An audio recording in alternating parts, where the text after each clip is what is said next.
Welcome back, everybody. This is Cabin in the Clearing. What's up? What's up? Yo, yo. I got my boys with me, Mr. Nolan Williams, and also known as Harvey Moon. That's his artist name. We got my man Guy, Justin, Jacour over there. How's it going, everybody? How's it going? All right. Welcome back to another episode. We are sponsored by KOT. We got some wonderful KOT in the background. We got some KOT brewed and ready to go. It, yeah. All right, guys. This episode is also sponsored by this glass of whiskey. It's 2:50 p.m. on a Sunday. It's the first Saturday Sunday I've had off in a while, so I'm enjoying myself. And we're here today to just have a chat. We're going to talk about music, talk about life, whatever, and just kind of flow with it. How are you guys feeling? I'm feeling great. Yeah. Right on. Amazing. Yeah. Thanks for joining us today, Nolan. So this is Nolan, also known aka Harvey Moon. And yeah, he's just gonna tell us a bit about what he's been doing musically, as well as he moved out west, right? You're in Victoria right now. Yep, Victoria, BC. Awesome. Yeah, and, one of my favorite cities in Canada. You've been there? Oh yeah. Okay. Oh, nice. Yeah, I've been there too. It's really awesome, actually.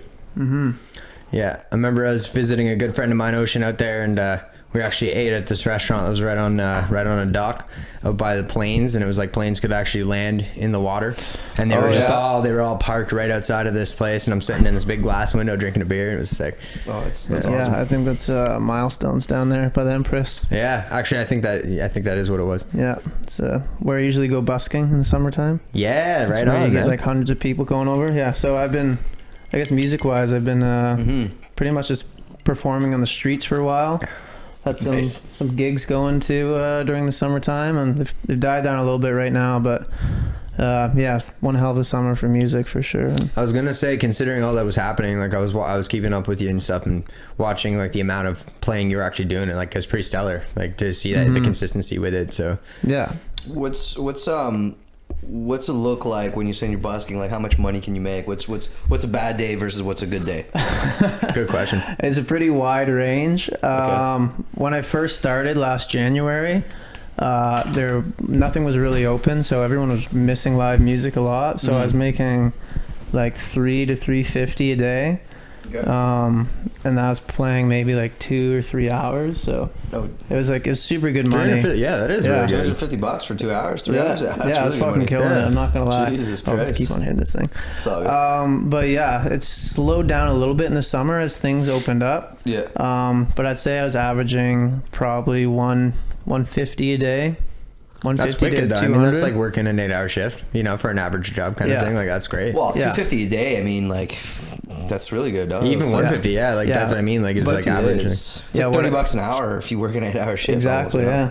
But it's only like 2 hours, so it's making like $100 an hour usually. And it's great, you're just out there, you're in the sun, you're singing songs to people, you get little kids dancing sometimes and whatnot. And oh, that's sick. Yeah. I love that. So it makes you feel good, and yeah, it's what I love to do. So. And so how many? Love that, so that's like a good day. What's a bad day looking like?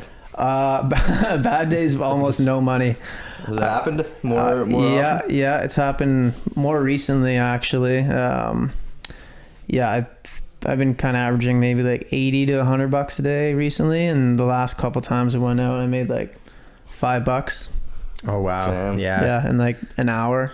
So damn, so it could be hard, eh? It's like that's not even that's like a burger. You're like, do I stay another 2 hours? Or so some days you're on top of the world, other days you're at the very bottom. You kind of just have to I just gauge by the energy of the day. Like if I'm making a fuck ton of money, or like it's a nice day out, even if I'm not making that much money, I'll stay out a little longer. But since the weather's been getting a little crappier, it's harder. Yeah, it's harder to stay motivated and of course. Keep your energy up out there, Yeah, and that's even like comparing back to things that Guy and I were talking about in some of our other podcasts, like just the idea of the struggle behind musicianship and like being a musician, and like it's it's so rewarding in so many ways, but sometimes it's so unpredictable, but. Like you said, it makes your day, and if you actually push for it, you can actually make it happen. Yeah, that's sick. 100%. And I remember you talking to me about I think yesterday or whatever, you were talking to me about you're getting gigs lined up for like 2, 3, 4 times a week. Yeah. So how was that like arranged? How did you book the gigs? And how much money were you making? Yeah, so I was just applying to as many restaurants. I was just directly emailing them. Like I originally started going in person, and I just ask who, if they have music at all, and if so, who's the one who hires musicians, and they just give me a business card. That's awesome. And then I just go home at the end of the day and I just spam email all of them. That's a great way. That's a great way to do it. For anybody who's listening and wants to get into that, definitely that's a great technique to go into. 100%. Going in awesome. person, like you can just kind of like connect with someone a lot better that way rather than just sending them an email, you know? It's true. 100%. So, yeah, so most of them didn't work out, to be honest. But there's just one lady I met, and she kind of ran a company that would, and she'd like promote you to restaurants and whatnot and pubs. So I didn't actually have to do anything. Nice. So I just gave her my information, and she just sent me an email once a week or once every 2 weeks. Was she doing that for free? Like, what's the money involved? Yeah, she did it for. Well, I mean, I think the venues paid her a percentage or something. Oh, okay, and then, kind of like scouting almost in a way. Yeah. So when I was working with her, I was averaging maybe like $150 a gig, which still isn't like too bad. It's like for 2 to 3 hours. So yeah, I've done the $150 for like three sets. Yeah, it's a bit like straining, to be honest. Like the third hour, you're like fuck, like and it's only $150. Like, and it's straining if you know, especially considering your situation playing with like 4 musicians, right? And then you're suddenly spilling like. No, I'm just talking about like acoustic gigs, like solo. Oh, like I've done it. Like there's a pub around here. Anyway, but yeah, so so that's interesting. It's interesting to know. So then $150 for 3 hours at some points. Yeah, I'd say that was my most consistent gig. Is at a place called Qualicum Beach Inn. They had a little cafe down there. It's just like right on the water, super beautiful spot. Like a hostel almost, or a hotel? No, it was a hotel. Okay. And then they had like a fancy restaurant there, and I just get set up on the patio and I just play songs, and they give me a free meal and a couple free drinks, and then right on $150, and then I'd always put a tip jar out because I'd make maybe another like 100 in tips. Yeah. So it kind of worked out as a decent drive. It's like 2 hours away. Oh shit. Yeah. See, and there's another good point right there about the tip jar. Like even just the, you know, you're not necessarily bugging people to forcibly give you tips, but it's just the incentive, right? Like you're just taking that extra step to give people incentive to like help you out. Yeah. So it's like if you didn't even put that there, you might not even, you know what I mean? People wouldn't even leave that. Exactly. So it's like like it's just a smart move. Another just, you know. Yeah, it's something I learned from my one buddy I started playing with in New Zealand. We played a couple gigs together, and he'd always put a tip jar out, and I noticed like everyone's drinking and everything. If you play a song that they really like, they come up and they toss you a 5 or a 10 or a 20 or whatnot, and then you can like double or triple what the bar is paying you just off tips alone. So that's amazing. Yeah.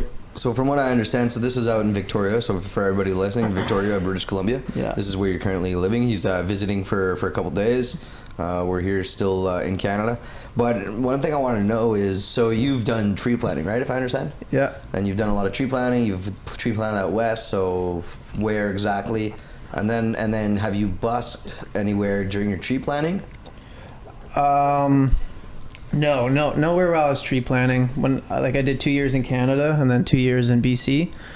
And when you're in BC, you're kind of just 100 kilometers into the bush. Like there's no one to really play to. Tree planting in Canada and BC, or did you mean or Australia? Yeah. Okay, I was just wondering because I remember you said you went there. Like that's so sick. Yeah, you're like, come on, man, BC's in Canada. But then when was the first time you're like, okay, sick, I can go play like outside on the street and get money? Like when was the first? That was in New Zealand.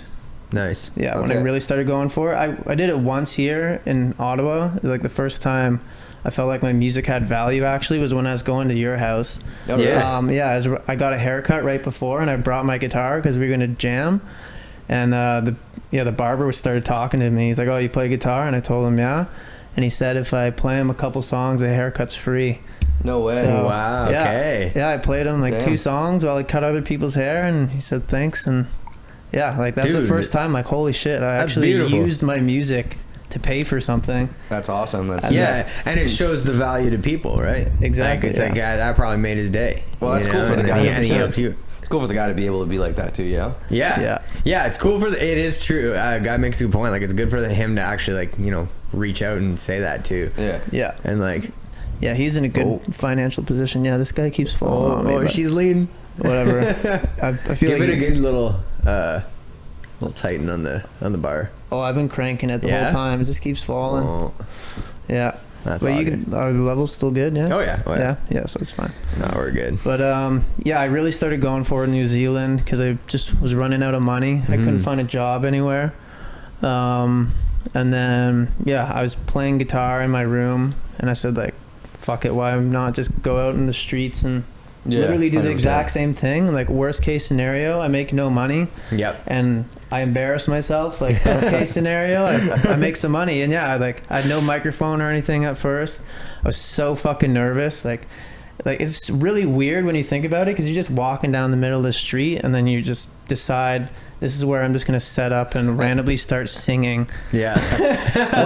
what like, because I know for like Ottawa, for instance, like I've bussed before on Ottawa, but you need like a license. It's like $200 for the year. Yeah. Does that apply over in Victoria, and do you have one? And if not, how do you fucking avoid that shit? Yeah. So you do need one. And one? I don't have one now. I've been approached a couple times. Of course you do. Of course you have one. You're good. Was it like bylaw comes in the it's always by law. The cops don't give a fuck if you're playing music out there. But they'll come up, and there's a lot of people out in BC who have man buns and like Blundstones and shit, believe it or not. So I have a lot of doppelgangers out there.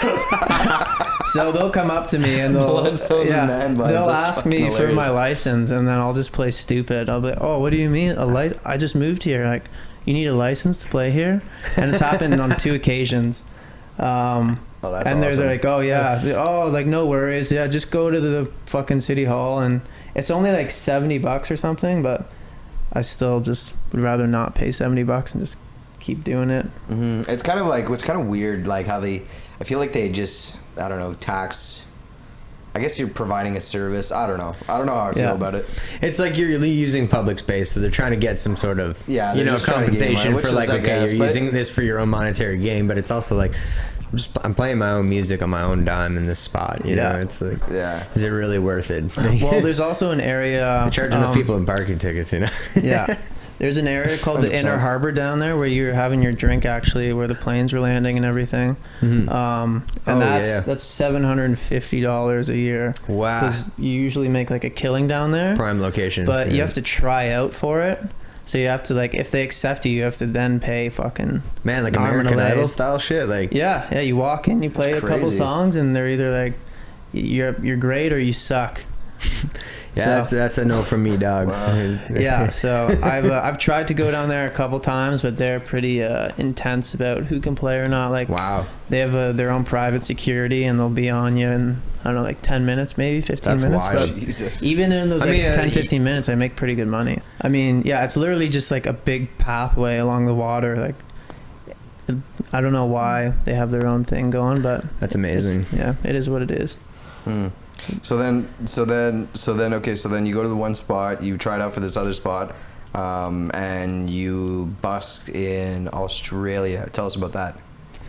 Well, I only busk once in Australia. Oh, okay. It was mostly New Zealand. Okay, New Zealand. Yeah, so I met a guy, his name's Jake. Shout out Jake if you ever see this. Yeah, he actually got me like really into busking. And yeah, he that's awesome. He took my spot the one day, and I was fucking pissed at him. I was like, oh fuck this guy. Like, I thought I was gonna make some money today. It's Friday, it's bumping, I need some cash. And then I started listening to him, and he's amazing.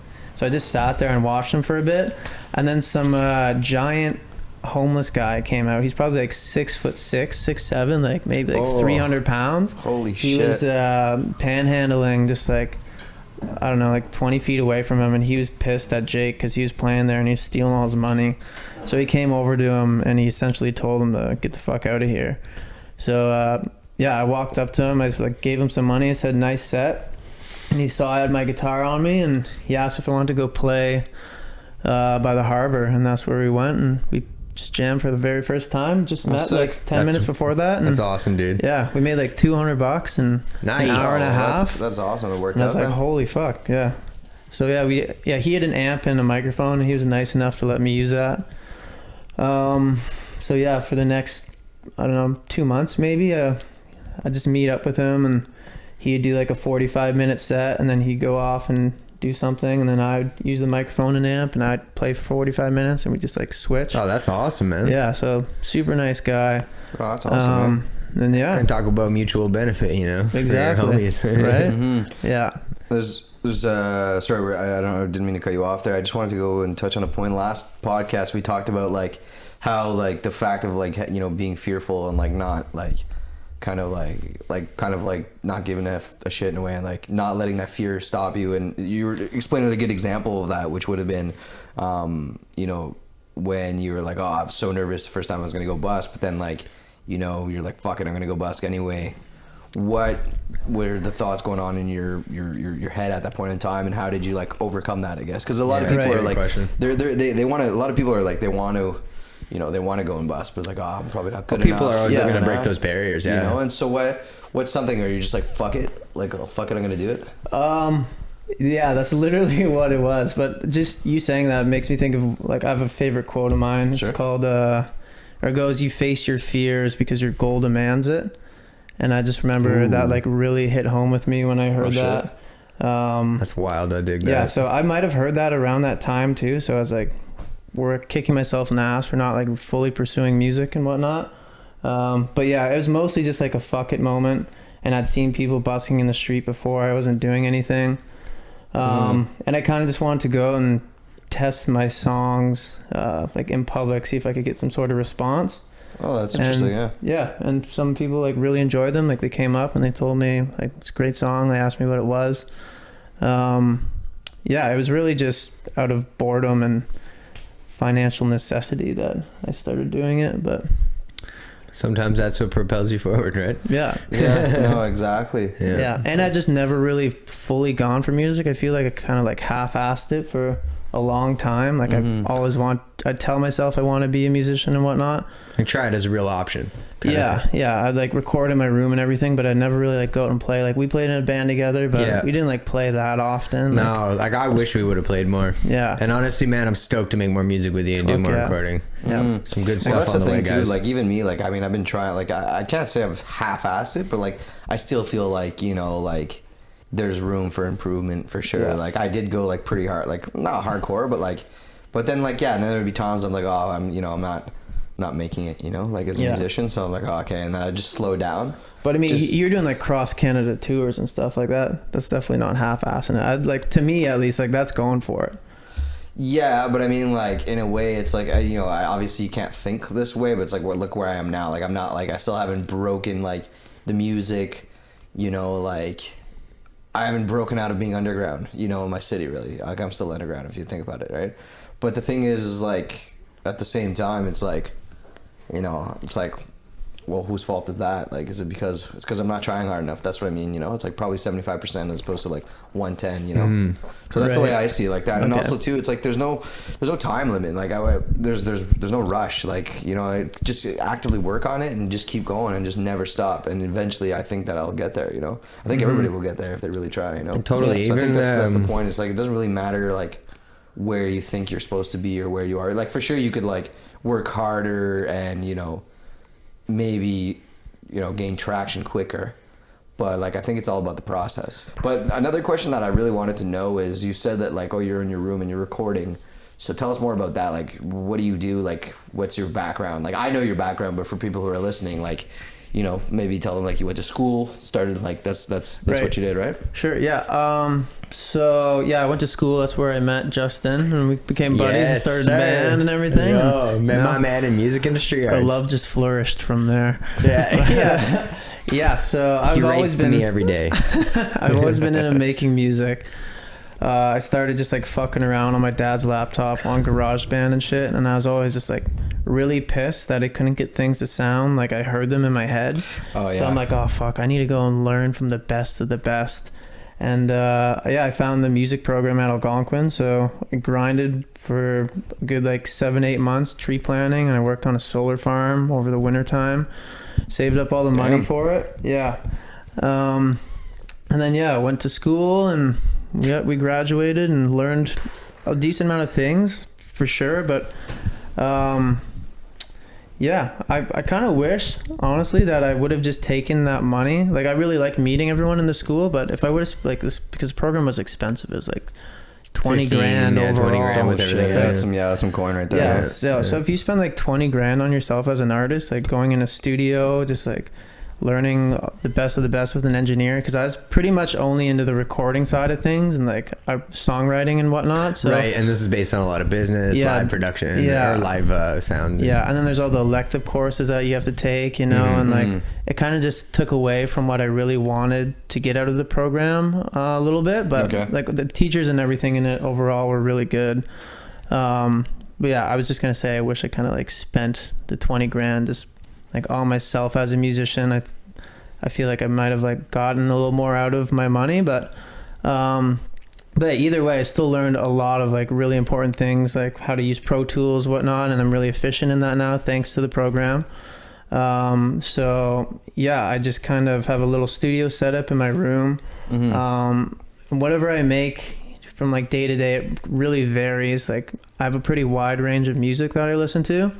So like sometimes I might be listening to like Omar Apollo, who he makes like really chill sort of like R&B sort of music. So I'll listen to that, and then I'll want to make something in that sort of realm. And I also like, I'm really into 90s music, like grunge and whatnot. Oh, sick. So like some days I'll make like a fucking Alice in Chains type song. And it's really fun to do that, but it can get a little crazy, to be honest. Like, if you want to make an album, because you go back to like the last 10 things you listen to, and you're like, all these are so different. Yeah, but, well, it's cool, but at the same time, I always make a mixtape. It's like it's diverse, you know what I mean? Like, I don't think that's the thing. I don't think that, like, especially me, like when I was jamming with Blast from the Sun, like people couldn't really, like, they're like, you're not one genre because you're playing reggae, you're playing blues, you're playing like Hendrix, you know, and like they're also three different, but it's such sick styles, like. So I don't know. I feel like capping the genre on something can be like kind of daunting in a way, you know. It kind of restricts you. It's like, oh, I have to be.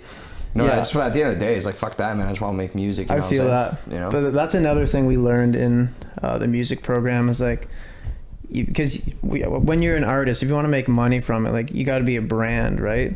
And like if half of your crowd is like divided, like say one half of your album is like techno electronic music or something, and then the other half is like country for whatever reason, like the one half of your fan base is going to be like vibing, while the other half is like, oh fuck, like what is this? Like, it's kind of unfortunate, in a way. Yeah. It's like you got to be meticulous. You can still be creative and flow and just kind of like do things naturally, but you still have to like consider the imagery behind it a little bit and just like how it's projected. Yeah. Well, that's interesting. Maybe that's something I lacked a bit, you know. Would you be okay actually, Nolan, if I took a second to just like play a clip from one of your songs? Sure. Yeah. So, Harvey Moon. Check it out on Spotify too as well. Spotify. I don't know if you're on Apple. I guess you must be on all that shit. Yeah. YouTube, Facebook. Fucking. We'll link all this shit in the description. OnlyFans. Yeah. Yeah. I guess you got to make that money. Yeah? That's right. You're grinding. Only Harvey Moon. That's fucking funny. What do you call it? Like the lunar eclipse. This is one of my favorites, honestly. I just love the guitar work and everything in it, and it's one of the things that I appreciate about you, especially back when we were playing together, was just like your songwriting and your lyricism and like just the type of unique lyrics that you use and wording.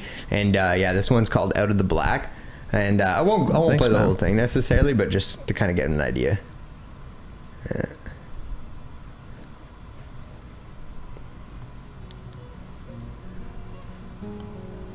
Was this also recorded in your room? This was in my parents' basement. Nice. Yeah.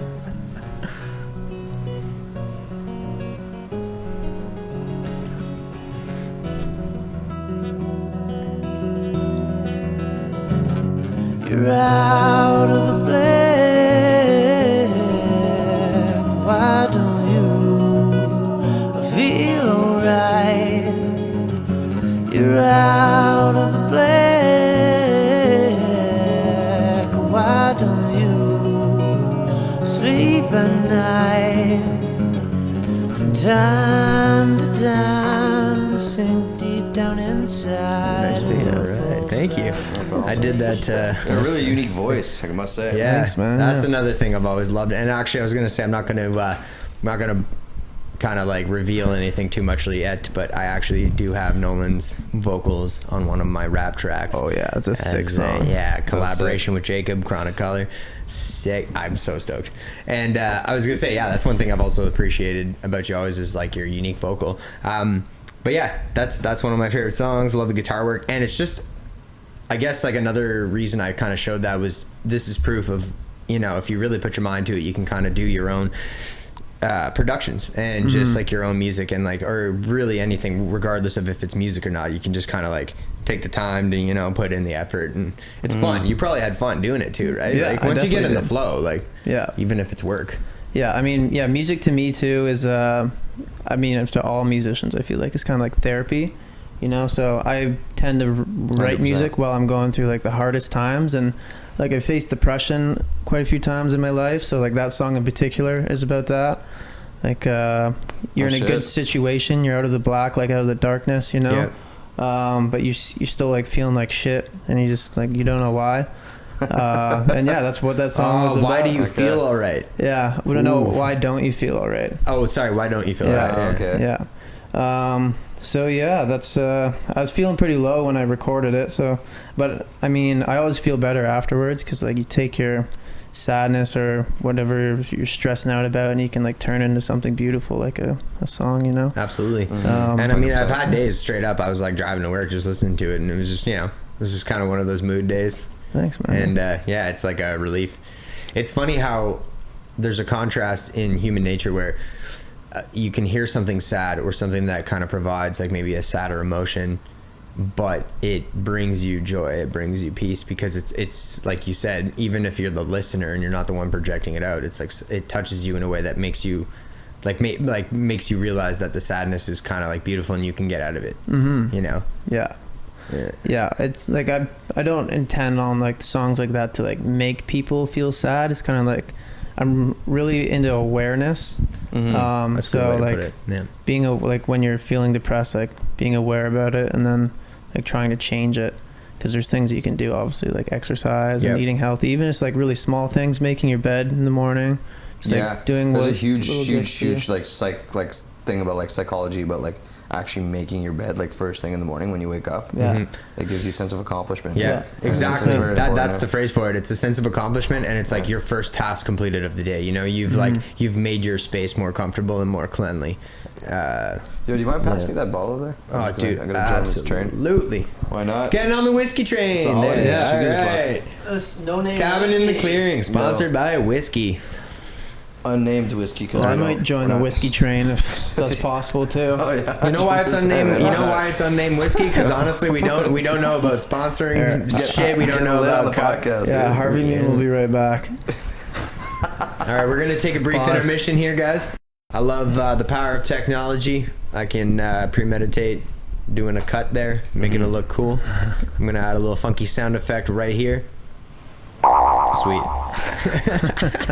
So cheers, boys. Cheers. Yeah. Honestly, if I can just, I don't know what the conversation is going to lead to next, but I'm just really happy to be here with my boys, hanging out, talking music. It's the Christmas season, you know. That's it. Christmas hits people in a lot of different ways. I mean, you know, you can celebrate. You can't. Some people can't celebrate. They don't celebrate, or they're, you know, there's the situations where they don't have family and stuff. And it's like, you know what? Shout out to everyone just trying to live life and trying to be comfortable and trying to, you know, have a nice peaceful season. And you know. Yeah, I mean, I feel sometimes Christmas can be a bit overrated. Like some people like it, some people hate it. As far I as the personally material, like it, it's just a reason of, you know, have a couple drinks, have fun, you know. Yeah, I agree. The materialism aspect is the part that like I don't really care for anymore. You know, it's like I always tell my family every year, I'm like, don't buy me anything. Invite me to dinner. same. Make good meals. You know, let's have some drinks. Let's chill. Let's chat. Let's catch up. You know, it's like that's the stuff that means something to me. I like. Don't get me wrong. Presents are sick. Don't really care what it is though. Yeah. You know, it's just 100%. like I'm happy to see you. Yeah, exactly. 100%. Yeah. Yeah. Yeah, we're gonna make a big meal. It's gonna be Oh sweet. yeah, I love cooking, man. Especially in Christmas, just gives me an excuse to like, man, sip on some rum, sip on some whiskey. Are you actually turkey are you down to take control of cooking from my mom? She was we were talking about that today, and because you're coming again to the Christmas dinner, she was So like, this is exactly what's going on. They're inviting me to the Christmas dinner, but it's like a way to make me fucking cook. yeah, exactly. Yeah, exactly. you guys are smart. Yeah. No, my mom this morning was just like, okay, so you're not just gonna help me cook, Guy's gonna help us cook too. And I was like, yeah. And then she's like, actually, she's like, you guys seem to cook pretty well. She's like, why don't you guys cook? I would make the dopest ass meal, man. Right? Like, you and I, dude. yeah. You and I should take control of that. We're just fucking, yeah. I mean, you can cook too. Yeah. My Just mom like will be. start fist fighting your family. Yeah. Start elbowing, like, get out of the kitchen. This is my dairy. Yeah. But yeah, so what's the future looking like for Harvey Moon? Yeah, man. Any plans? 'Cause Yeah. you just released a song, right? Which we're going to link in Yeah. the description below. Yeah, I just released a song. It's called A Day. It's a very simple song. I was kind of had some writer's block for a while. I just felt like I was trying to like go too deep with my songs, and like, not that I'm against like being vulnerable and everything in my music, but Yeah. I felt like I was just like trying too hard to make something that was super impactful, and I just wasn't getting anywhere. I was just write down like, I don't know, 2 lines, and I'd be like, oh no, like it sucks or whatever. So yeah, I have a great girlfriend right now. Nice. And we had a fantastic day, and I just decided to write about what we did that day, what we talked about and everything. And yeah, it turned out pretty good. It's I'd never made a song like that before. Like, I didn't actually, there's the main guitar part in it. It's actually just a sample I took off of Splice, and then I just kind of like chopped it up and stretched it out a little bit more. Nice. How much does Splice cost? It's like $13 a month. Okay, that's worth it. Yeah, you get like 200 credits or whatever, and then you can buy all these sounds, and like each sound range from like 1 to 5 credits each. But yeah, like all the top producers put their sounds on there, like Scott Storch. I don't know if you know who that is. No, but I don't know. He made Scott like Storch produces a lot of great hip hop tracks. Yeah, he like time, and for even Alicia Keys or something like that. I know she plays her own piano, but I think he did. He was the biggest producer in the early 2000s. Yeah. And like late 90s, he made something like $150 million. Like he did in the Club by 50 Cent. Yeah, he's like an insane piano player. Did a bunch of work with Dre and that's awesome. Yeah, Snoop, yeah, everything. He's a dope guy for sure. Yeah, I actually I reached out to him on Instagram the one time. I remember you mentioning that, dude. Yeah, and he talked to you. He talked to me. Yeah, he's messaging way. me back. Yeah, because he said he's looking for a hidden talent or undiscovered talent, and I was fucking losing my mind when he messaged me back. I'm like, no way, like this can't be real.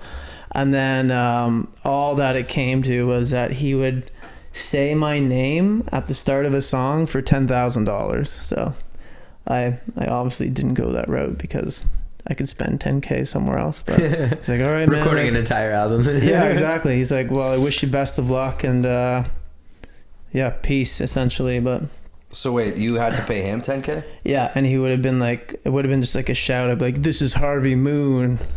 That's crazy. And that's literally at 10K.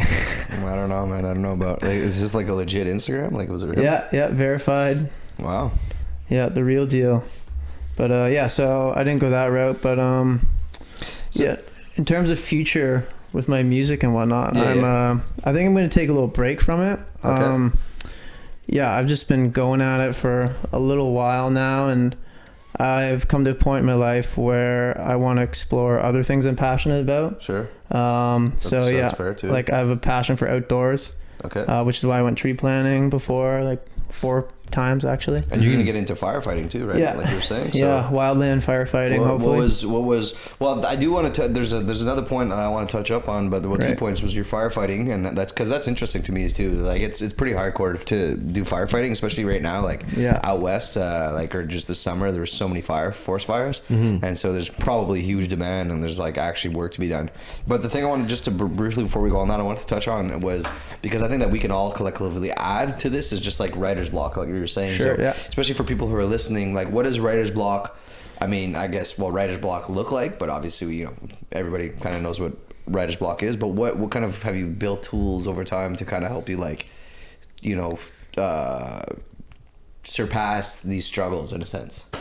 And Yeah. Justin, you too, man. Like Yeah, 100%. You first, man. Yeah, sure. Thank you. So for writer's block, I guess, like, it usually for me, it just means that, like, I take a break. Like, I just kind of accept it. It's like nothing's coming to me right now, so I'll just go do something else that I enjoy doing, and then if I'm like, I really want to make music that day, it'll just come to me naturally. And then I'll either go back to it that day or I won't. I don't really have some sort of like trick I use just to get over it. Like, I've tried to force myself through it quite often, and well, that is a trick if you think about it. That's like, for me, for like, yeah, like when I'm trying to write, like when I force myself, like you were saying earlier, it doesn't come out as great. Yeah. And I think it's just learning how to like accept the fact that like you can't, you know, rush creativity, and like you know what I mean? Yeah, like, totally. And so like just accepting the fact that like, you know what, fuck it, like I don't have to write this song right now. Like, who gives a shit? I'm gonna go fuck off and do something else. That is a trick. That's a straight up trick, and that's a great trick. And maybe I should, like, that's something I should do. I guess it's totally when to take a break. Absolutely. And if you really, just to kind of touch on another point, if you really don't feel like taking a break, or if like you're just like, oh man, there's gotta be something, you know, if you really want to keep trying, another trick that I had, again, it won't work all the time, so taking a break is definitely like the best end game scenario most of the time, but is writing something else. So like I'll actually like look work through on a different song, exactly, like I'll look through my tracks, and I'll have one where like one verse is written, and you know, I'll actually try to like add to that, or I'll like just switch up the vibe. Or if you have a song or a track foundation that's like similar to the one you're writing, you go to that one. You know, you just give like yourself a different dynamic. And but I mean, to be honest, like going back to it, at the end of the day, like taking a break is literally the best way to do it, because it's the same thing when you're an audio engineer and you're mixing something. It's like, don't get me wrong, your ears can work really well, you can train your ears over time, but you give yourself 2 hours straight of mixing the same damn song. Yeah, you're starting to go down the rabbit hole. You're starting to go down the rabbit hole. You're fucking hearing things that aren't even there. And a big one, like, and a big one that's like, I don't know the full science behind it, but just like as far as like what I know is true, and like I'm sure there's like a science behind it or whatever, like an explanation, but is like your frequency perception becomes very skewed over time. Really? And it's like, and that's one thing I noticed with myself. And even I mean, to be honest, like just even getting inebriated or something sometimes like really throws off your frequency spectrum. And it's just because, you know, your ears, like you got more pressure. Yeah, getting blazed too, like just you got more pressure. It obviously it varies, and like doesn't really affect me at all that much, but yeah, it's like your frequency spectrum over time, it's like all of a sudden you're just like, you're making these changes, like say you're popping a vocal or say you're cutting out bass, it's like all of a sudden you're not hearing shit, like you're just not hearing those changes, and it's like you have to stop, or else you're just gonna ruin your track, you know? I've been there a lot, man. Like I feel like if you're in the like spirit of it, let's say you're all happy and shit, and you're like, this is gonna be sick, and then because sometimes those times happen, you know. But I feel like another technique that I've used in the past, I haven't used it recently, but I've used it in the past couple times.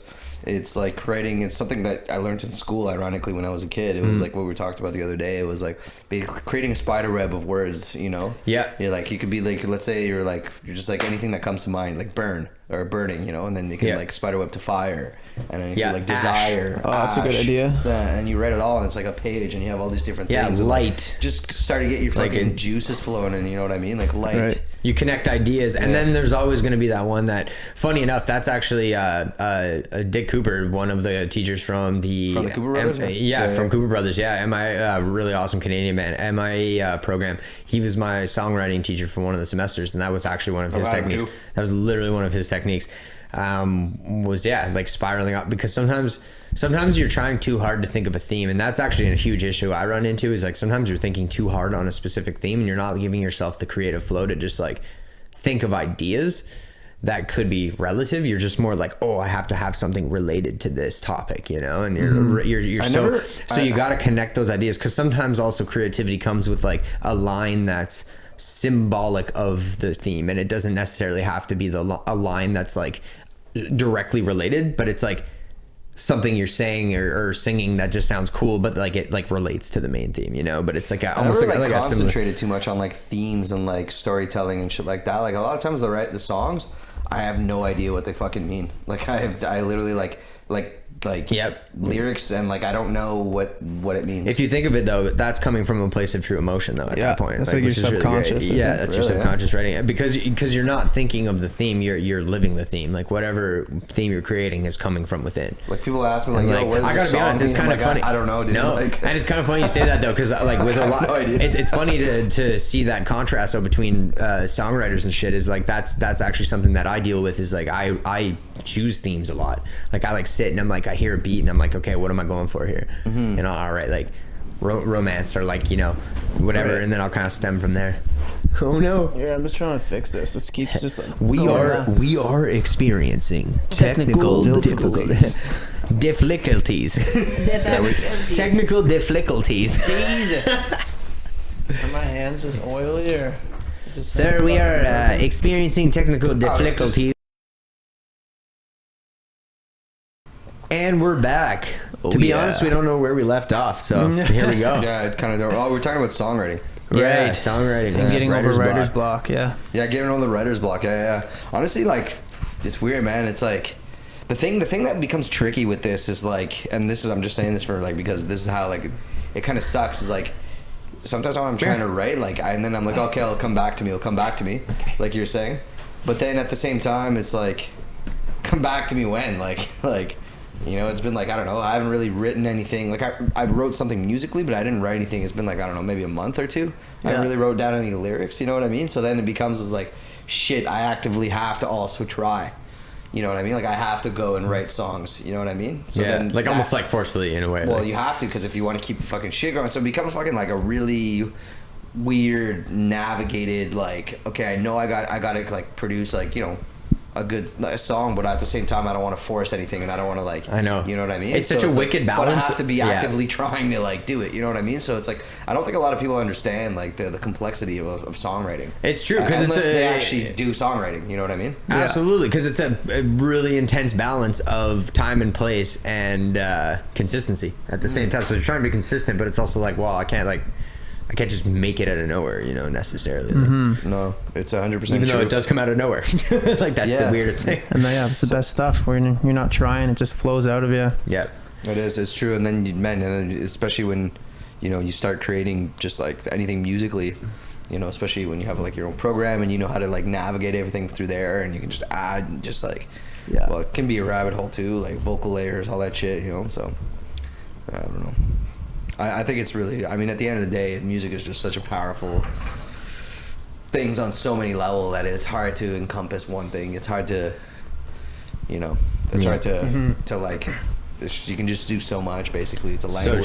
So it's you know, like you said earlier, it's therapy. It's everything really. And it's it's so true. Like, guy, you make a great point, because I find also another. Oh, that's what I was gonna say. Is another point that relates to that is people's perception of songs, right? Like, you, like A Day, for example, you wrote that with a specific theme in mind, a specific like thought, memory, whatever, feeling, and then other people can hear that and like maybe make that relation, but they can also hear it in their own way, and like make that own relation to their own life, and like maybe words that you spoke are more not necessarily based on an exact situation, but generalized in more of like a general emotion that you have in a certain situation, and people will relate that to another situation where they felt good. Yeah. You know, and it's like, that's what's cool about music, man, is its interpretation as well as like 100%. its specifics, but it's also elaborate.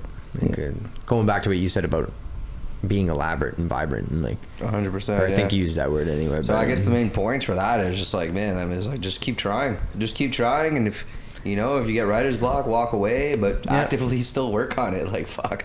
Yeah. So there's nothing's easy, I guess. As cliche as it sounds, life is short. Like and that's it. It's not even that life is necessarily like really short time wise. It could be, it could not be, it could be long, but it's just like, just do it while it's here. Yeah. You know, do it while you're existing. And like, also like, you know, go put out a couple forest fires while you're at it, right? Damn right, man. Why not? You know what that helps? That helps life and go on. Yeah, it's really important not to just do like one thing. Like, I feel like I kind of close myself off in a box that way. Like, where like, if I want to be a musician, I only have to do music, and if I do anything else, like, I'm kind of like shooting myself in the foot. Like, I've been talking a lot about like delusions, but it's balance again. These Lifestyle delusions balance. that we create, like we tell ourselves, it could, positive delusions could be good as well. Like delusions of like, okay, if I keep doing this, I'm gonna make it. Like I'm gonna blah. But it can also be very negative, where it's like you kind of like, you know, it's like, oh, I need to do drugs in order to be a better musician. Like, that's a delusion. You know what I mean? That's a straight up fucking delusion.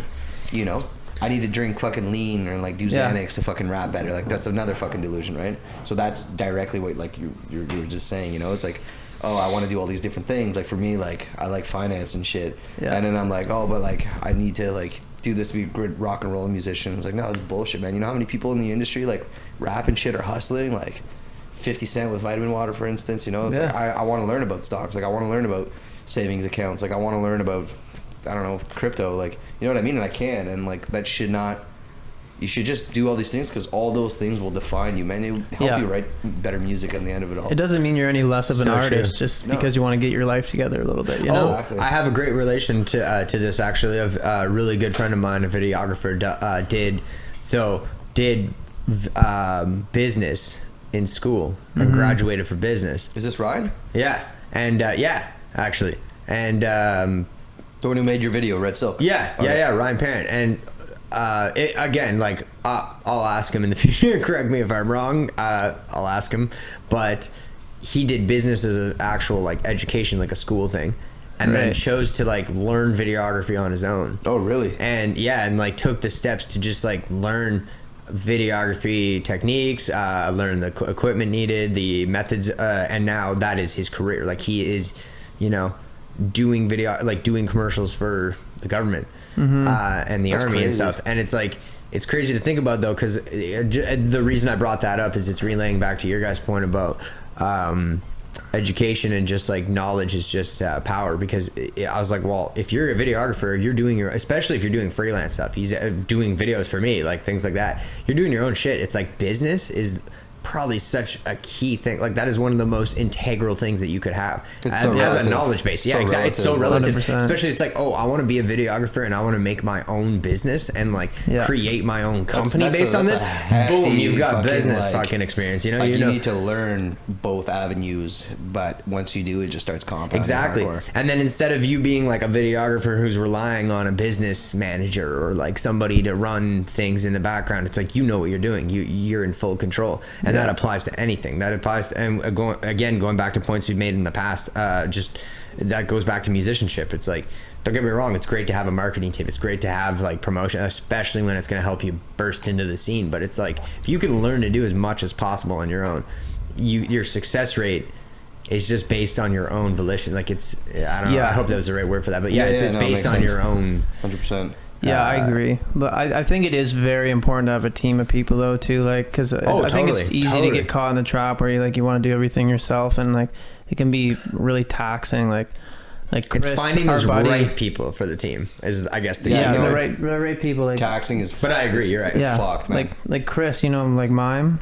Like, he has a team of people right now, and he's crushing it right now. Yeah, like all the artists I have like really good friends with, and they're doing it together. Like, exactly. And they're all succeeding. Like, you got to be like-minded. Like, you got to connect and communicate. Shout out well. Chris, man. M.I.M.E., dude. Yeah, he's fucking killing it right now. Good job, man. And like, just like inspiring, his bars, for dude. sure. Like his bars. Yeah, but that's just rad, dude. I think it is important to like accept help. Like, for me, I've always like tried to do everything myself. Yeah. And I feel like I haven't gotten as far as I could if I would have like reached out to people who like that's their niche, you know, like people are really good at marketing and people who like are good at the business creating side. A website. And, you know, like I agree it's good to be like a bit of a jack of all trades in that sort of sense, but like for me at least, like the last year I've really been trying to like reach out to other people to build my own sort of team when it comes to my brand as an artist. 100%. And like I just started working with a mastering engineer for the last song, and it was the very first time I ever reached out to anyone else to actually like help me out with the song, and it was super cool. Like,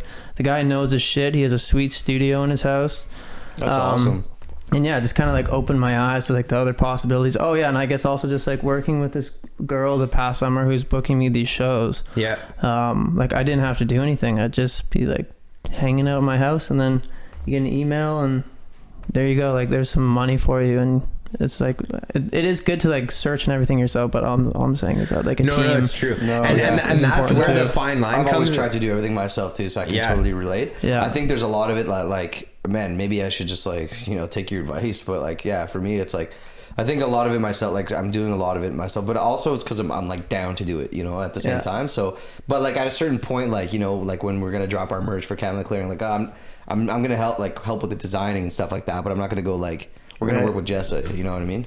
Like she's gonna like help us, like, you know what I mean? So yeah, building our website, you know, I can do that, you know, stuff like that. But like what videography, like no, it's true. like, and see, that's where the kind of like that's where the main point comes in, is like it's great to have a team, and then it's like that's the hard part, is like finding a team that finding a team that actually has the right intentions and like right way of approaching it, because you like it'll be reciprocated between you if you're both in it for the same thing, you know, because they're benefiting from helping you succeed, but they're doing like something that they're 100%. If I wanted a logo, like I suck at drawing, you know what I mean? Like I would go and get like pay for a logo, you know what I mean? Yeah, totally, 100%. And then that's where you again, going back to the point I just made, exactly, you would like reach out to someone you know, but then it's like, again, you're helping someone you know, and and also can trust with your shit, like it's cool, because then you start working and it becomes a local thing. It becomes like, oh, I know this person, then they get their art out, and it's just like, man, it just like adds and adds to it's like, do you know how quickly I would rather Keoki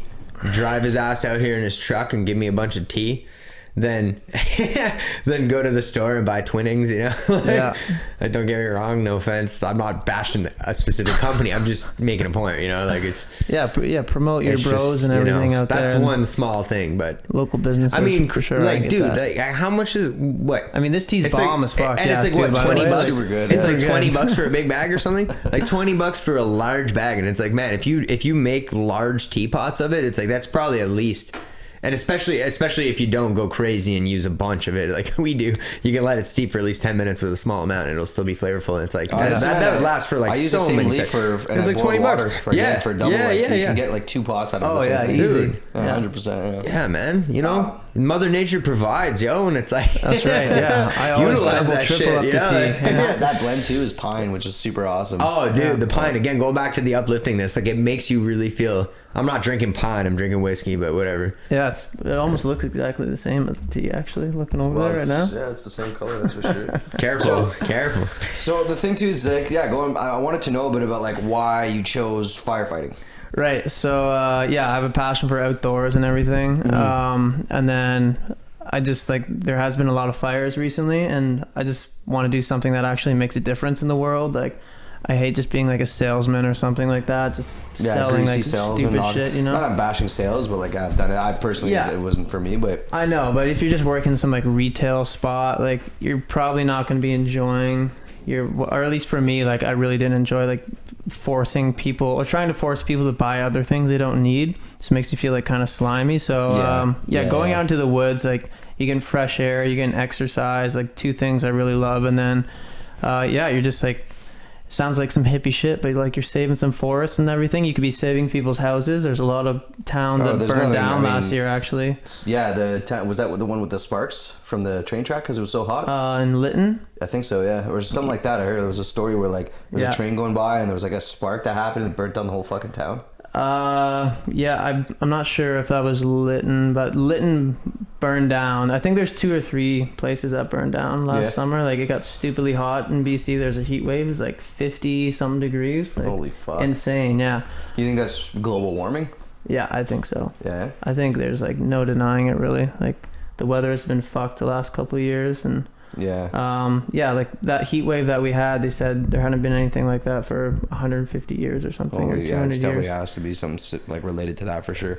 There's science to back it up too. It's not like just like preaching, you know. You know, like 100%. You can't deny climate change. I mean, you can. I mean, you definitely can. There's lots of people who do, but just going back to the firefighting thing too, like, this is like something I'm passionate about, and then also just financially, it's pretty good money, and I still want to pursue music. So if I can work my ass off for 5-6 months out of the year and make like 50-60K or something like that, and then just kind of cruise the rest of the time, maybe get like a casual part-time job, or just go full into music for the rest of the year and like pour that money into my music. That's what I want to do. And I also, like, I'm 25 now, and ideally I'd like to have a house by the time I'm like 30ish, I think. Yeah. So that's a really good goal to have, man. Yeah. Have a crib. No, it's true. Like, the way, like, I just have to change my mindset, man. Cause I was doing like playing gigs and like, you know, but I'm also just staying like in one city, which might be bad. You really want to like try to go out to like other cities, but now we live in the age of like, man, it doesn't matter which city you're in. Like you got the internet. Exactly. And, like, you can, if you just keep posting content, you can explode. Like, you know what I mean? Yeah. It's all about consistency, but that consistency happens with everything else as well. But on the same token, like, yeah, like I changed my mindset in the fact that like, yeah, you grind the 9 to 5, you know, to get money, to get a decent job, 9 to 5, live wage, but then also like put in the extra work to like, you know, record and like to do other shit to fuel your project. And if you keep going, man, there's a huge chance, like depends how devoted that you are, but like nothing is going to come easy. Like this is one thing that like 100%. There's something that I've coined, you know, or like an expression that I've like just like, nobody's gonna give you a handout, you know. Nobody's coming to save you. Nobody's coming to check your fucking fever. Omicron like, over there. What's going on? Are you good, bro? You'll have yeah, I'm good. You'll have people in your life that you know, people that what? People in your life that would come and help you out. Yeah, like it's like you'll have people in your life that'll still come and actually like help you out, but you can't rely on them to just like. That's what I mean. Like obviously, like it's up to you. I'm just agreeing with you. The store broke. Can you help me out? No, but that's what I mean. Like shit like that's fine. I'm agreeing in that sense. But like I it's mean, like if for your own personal desires. Yeah. Well, the more you put in anything, the more you get out of it, right? Exactly, and like, 100%. It's as simple as that.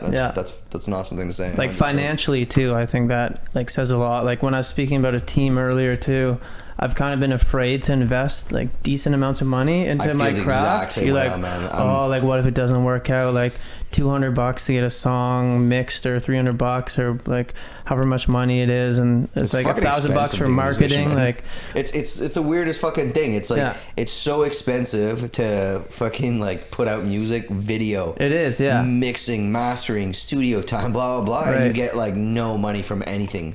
It's the weirdest fucking thing. At the start, though, I feel like it says a lot if you're investing money, because it says that, like, at least to me, that you really believe in your craft and you're willing to put in like the time, not only the time and the money into it, which is like it's undeniable. Like money is a huge factor in success. I feel like nowadays, like if you can't get yourself out there to the world and market yourself, like no one's gonna know you exist. Like I like the idea of like just grinding and playing shows and getting it done the old-fashioned way, but like with the power of the internet, I feel like there's never been a better time. If you have a couple $1,000s and you just invested that in marketing, you could go like a long way, like reach tens of thousands of people or something, versus just putting it out to your friends and like 600 of your Facebook friends see something, you know. And to go with that point, actually, that's a really good point, because if you put that investment in, that's awesome. And that's then amazing. You go towards the side of playing shows, like you're saying about playing shows, you miite have more people come out. Exactly, and but you've taken the time to invest in it. You've actually promoted properly. Then when you're playing shows, those shows are actually there, actually giving you like a $10,000 to $20,000 paycheck. You know, again, this is going to be like a big show, but it's like you hear some of the even local Canadian rappers that are starting to hit the scene and stuff. It's like they're making like $20,000 a show if they play a good enough promoted or well enough promoted show. Sorry. That's crazy, man. Just like even having you on the podcast is just like changing my perception, because I've been so like hesitant to actually like drop money down. And like just because I'm so even like focused on trying to save money and shit, but like getting a camera, you're 100% right, man. That's what it is. It's because I think I needed to hear that in a way, because it also changed my perception. Like what would you just say? You said like the for you or whatever, it showcases that, shows like, you really believe in your craft and like who you are as a musician. You're investing in yourself. Actually, you know what, like forces you to do it a little bit more, because it like adds some pressure. Like, all right, like I'm about to drop like $1,000, $2,000 on like this one thing. Like that's a lot of money. Like this is my art. Well, you just did it, and that's with me. That's for you on that, man. That's super cool. Thank you. It's like it's not cheap, man. Yeah. That's it. That's awesome. Yeah, you just gotta go for it, you know. And it's like you sit here and it'll work out. You know, I sit here and I like, you know, I eat some home cooked meals, really basic shit, and it's like I get to watch this dope video. Your video is amazing. If you haven't seen his video, Red Silk, go check it out. We'll link it up in the description for this one for sure. One more thing that I noticed, and I think it's really just kind of cool, is my video I checked the other day is almost at 1.7K. Nice, man. Like I'm just like 2 weeks. Just over a month, or just around a month. Yeah. Oh, that's great. Yeah, that's great. And it's Congrats, like man. I haven't checked recently, but You can always Yeah. go back and start pumping it again, man. That's the greatest thing. But Yeah. like if you spend like $1,000 in marketing and everything, and like found That's like true. the niche of people who are like into That's that actually style of true. music, like you could be up at like 50K, 100K. And I actually know You're how right. to, I know how Yeah. to do it too. let's do it. Yeah. I've done it before with Yeah, one of my actually, videos. you heard it here first, guys. With We're gonna- Facebook promo, bro. I tossed like $150, and I went to all like the countries that it was cheapest to market the video in. Yeah. And there's a lot of like Asian countries and shit, and Yeah. like my video was at like 50,000 views. Yeah, that's what I That's did one for of my Time videos. Fades too. The first Yeah. song I released on Spotify. I did, all the Asian Yeah. countries that were the It's just, cheapest. it's true money, man. You just And- market your shit proper, Yeah, and it's true. there's like 25,000 people who saw it, and I spent like $50. Yeah. And I can do Wow. that easy. It's more expensive, but if you want, you can target people in LA and shit on Yeah. social media easy, bro. You can And just they go. might not understand what you're saying in the video, but they've seen it at least. Yeah, exactly. But you can do LA or you can do Montreal, you can do Toronto. It costs more money, obviously, because it's bigger cities. Yeah. But yeah, no. Honestly, I feel like already just like today, I was like kind of a different perspective, and that's awesome. That's one of the biggest things that I think that I'm going to enjoy most about podcasting, just in general, is just like being like, you know, humbled and just being like, okay, wow, like I just learned something, and it's gonna like change my mindset, and hopefully we help people who are listening. Like that's the main goal, is to just like, you know, change people's mindset, and like, you know, so yeah. So this podcast is actually sponsored by KOT, and we're gonna be Yes, dropping sir. some merch in the future. Keep saying that. KOT, we're gonna put a link so you guys can go like his things online. I don't know if there's any last words you want to say. Just don't be a tomorrow guy. Yeah, don't be a tomorrow guy. Don't be a tomorrow guy. I'm going to use that term back home now too. Yeah. I like You that. know, when you're, live in the moment, do today. obviously take your rest, relax, recoup your body. You owe it to yourself. That's 100%. healthy. But if you're like really in the moment where it's like you can be a today guy, Yeah, you can do shit today. You and should. you're like, Yeah, oh, fuck don't that, I'm doing it procrastinate, tomorrow. Don't do you it know? tomorrow. that Netflix show is still going to be there tomorrow. You know? Yeah. That's it. You don't need to go and watch Netflix. So if you guys like, subscribe. Don't subscribe. Don't like. Honestly, like, whatever. It's all good. And Just do it. one more Shia huge LaBeouf shout would out say. to Bear, to our buddy Bear yeah, over bro, I here. don't know if you can see him in the camera or not. Zonked It's, out. Yeah, he's a cutie, and Fred, thank you for letting him stay here. yeah, he's a I fell really in good love dog, with him. actually. Yeah. Yeah. So But yeah, It's a good boy. yeah, guys. So hopefully you enjoy the podcast, and Yeah. we'll see you in the next one. Have a great Fuck day. yeah. cheers. Cheers. Thanks for having me on. Thanks, man. Peace. Peace. Harvey Moon. Thank